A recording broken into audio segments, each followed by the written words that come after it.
Hello, friends, and welcome back to part 3 of my Christmas decorating series. Today I am working in our dining room, and as is usually the case, I am starting with the mantle. Now, if you have been here for a while, you may be thinking to yourself, something seems different. And you would be right. Earlier this week, I repainted the mantle in graphite by Benjamin Moore. I decided after living with it in the same color as the wall, which is Edgecombe gray, for the last several months, I wanted it to stand out from the wall so that it could be even more of a focal point. And so far, I have to say that I am loving it.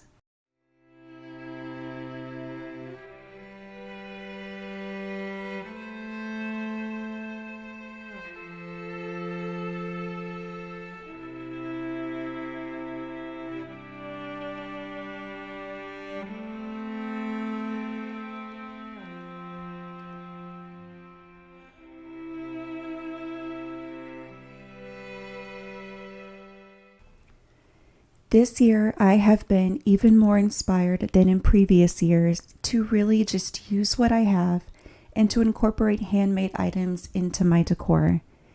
I have come to the conclusion that you don't have to spend hundreds of dollars on Christmas decor to have a home that feels beautiful, warm, and festive this time of year.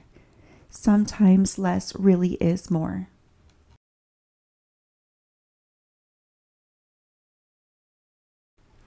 If you have watched my channel for any length of time, you know that family heirlooms are such an important part of our home.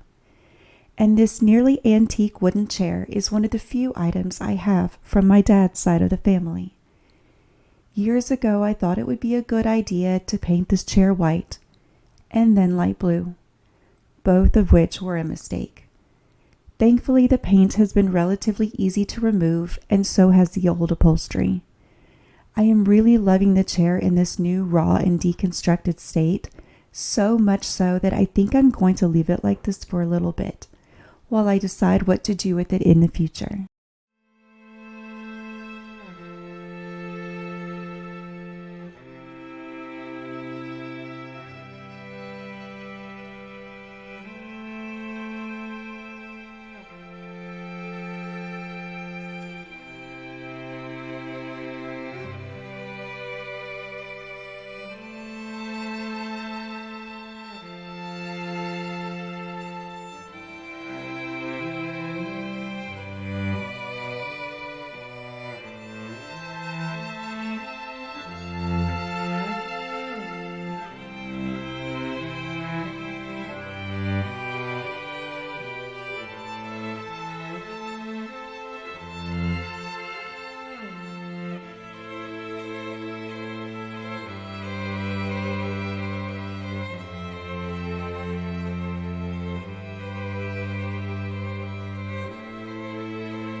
I decided instead of styling my grandma's hutch with lots of different decor pieces, that I would take this opportunity to let a small portion of her extensive Christmas china collection to be the star of the show. On top of the hutch, I started with 4 tabletop trees that I've had in my collection for many years, and then paired them with 5 of these Christmas poinsettia teacups from the Sheffield China Company.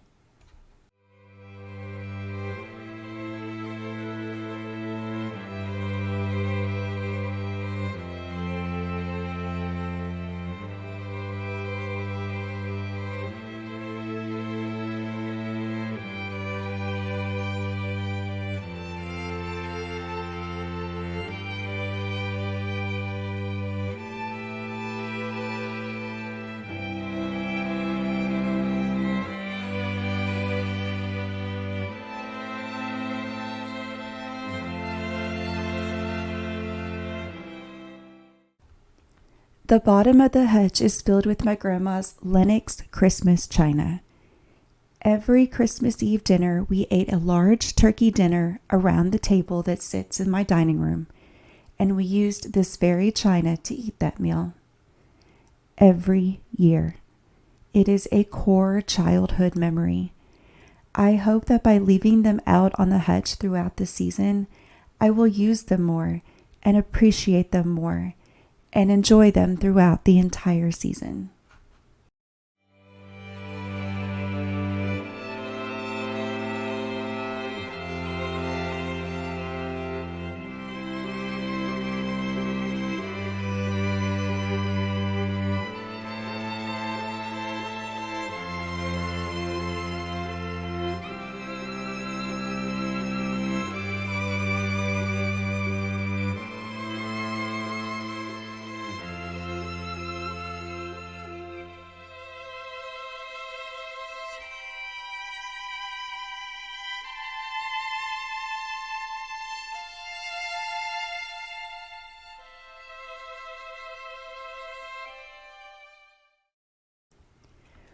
One of my favorite ways to decorate this room for the holidays is with wreaths. I put them on the doors and on the dining chairs. With 4 doors in this small space, hanging wreaths on them is an easy and inexpensive way to dress them up and add interest to an otherwise blank space. The wreaths that I am using are small ones that I purchased from Hobby Lobby over the course of the last couple of years. I wouldn't have spent more than $3 or $4 for each of them when they were on sale. To hang them, I attached a velvet ribbon, also from Hobby Lobby, by looping one end around the back of the wreath and securing it with hot glue. I also placed a dab of hot glue on the end of the ribbon so that it would adhere to the top of the door frame. The hot glue will easily remove from the door when I'm ready to take them down, and in the meantime, the wreaths will hang beautifully on the doors.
For the centerpiece on the dining table, I gathered up my collection of thrifted brass candlesticks and paired them with several faux pine branches from Hobby Lobby.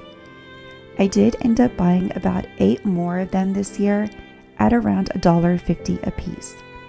I like to buy a few more of these every year because they're great to tuck into other garlands or around your other decor.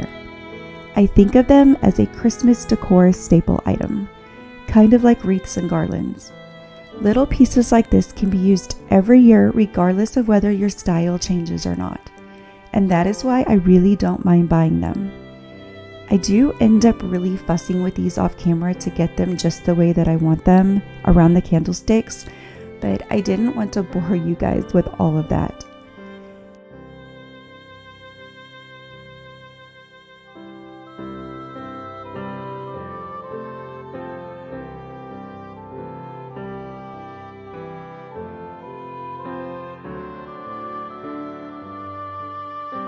To finish up the look, I also ended up placing some of the glittered apples that I bought at the Target dollar spot in early fall all around the branches, and I really like the pop of color and the sparkle.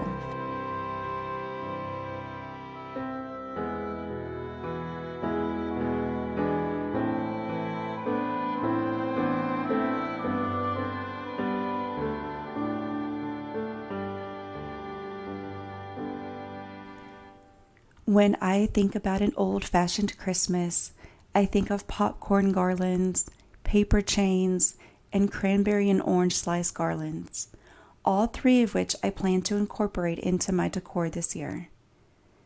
This is my first time making the garland, and I have to say that I really enjoyed the process. So much so that I ended up making a couple of smaller ones as well. One with just cranberries and one with just orange slices. I truly hope that during this holiday season, I will have encouraged you that a beautiful festive home doesn't have to cost you a lot of money. In my humble opinion, bringing in the natural and handmade touches will give you that warm, cozy feeling more than any store-bought item ever could. And the memories that you will make in the process will last you a lifetime.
This alpine tree has been our kitchen/dining room tree for nearly 10 years.